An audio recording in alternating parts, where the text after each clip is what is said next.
Hello. Today I will be talking about Dressed to Kill, released in 1980 and directed by Brian De Palma. Also, fair warning, this video will contain spoilers. This film first follows a woman named Kate Miller who is unpleased with her sex life and looks for other sexual outlets. She goes to this psychologist office named Dr. Elliot who listens to her concerns and also says that they are sexually attracted to Kate. After this, she goes to an art museum and eventually leaves the museum with a man, is sexually engaged with him in a cab, and goes back to his place.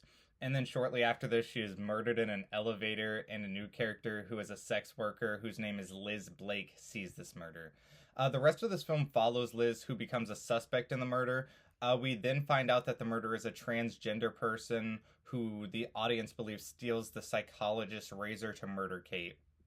The rest of the film essentially follows the cop, Liz, and the psychologist attempting to find the murderer while the murderer is attempting to kill Liz. And this is a huge spoiler. By the end of the film, we learn that the psychologist is a murderer who has two personalities. And from my understanding, one is a woman and one is a man. And the woman side comes out to murder the women that the male personality is attracted to.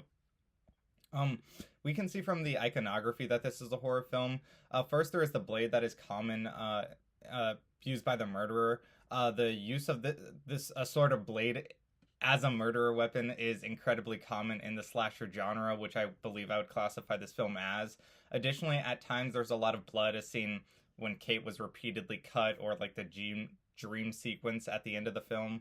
We can also see from the sexual content of the film that this is a horror film. Literally, the entire premise of the film revolves around sex because the killer murders people they are sexually attracted to. There's also a fair amount of nudity, and really the only two targets of the killer throughout the film are the two women who the audience sees naked. We can also see from the slasher villain that this is a horror film. The horror villain has a mental illness, just like many other horror slasher villains, and the director is clearly trying to portray this person as psychotic, as we can immediately see from the phone call with the heavy breathing close to the beginning of the film. Additionally, we can see this as a queer film because the slasher villain is a trans woman. The serial killer in this film is outwardly a trans woman, as they describe themselves as a girl inside a man's body. This killer, who is also the psychologist of the film, is a trans woman who has refused to get a medical transition, and for this reason, she is said to have multiple personalities because she is described as having two genders in the same body.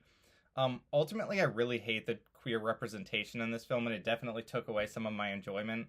I really like Brian De Palma as a director, but I believe this film ties the killer's trans identity directly to why they are dangerous and want to murder people they find sexually attractive. And even for the 1980s, I feel like this is like particularly harmful representation.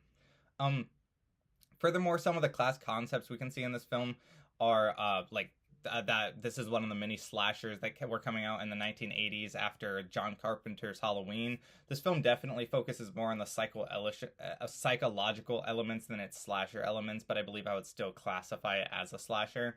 Another class concept that is visible in this film is that the movie is clearly a product of the conservative era in the United States, with it being released during the Reagan administration. We can clearly see this from the film's outward stigmatization of the trans experience by essentially equating it to mental illness. And we can just see this from the film's stance on sex in general, with the only two women who are targeted being specifically women who have been engaged in sexual activity. And moving on to things I like about the film, I really like the score of the film. There were a lot of string instruments and woodwinds in the instrumental that I think were able to effectively adapt to the tone of the film at different points. For example, when Kate was writing on a post-it note in the guy's house she had an affair with, the string instruments were slow and soft and felt like almost romantic. However, when she found out that he had like sexually transmitted diseases, the score really effectively became tense and sharp. The cinematography was also great. Brian De Palma's attention to detail in his films are honestly really astounding, and it never felt like there was a wasted shot. Overall, though, I had pretty mixed feelings about this film. Visually, And just technically, this film was great. I really like some of the unique camera angles in it. I also think the first woman in the film who was murdered was a convincingly written character, and I really liked her performance. But I think that after like the first 35 minutes, I stopped liking the film quite as much. It wasn't that the film got technically worse, it was just really jarring how transphobic this film was, and it kind of overshadowed my appreciation for the technical elements at some points. Ultimately, I thought this was a really well put together film, and I really like Brian De Palma as a filmmaker, but I do not know if I could recommend this due to its grotesque transphobia. Thank you.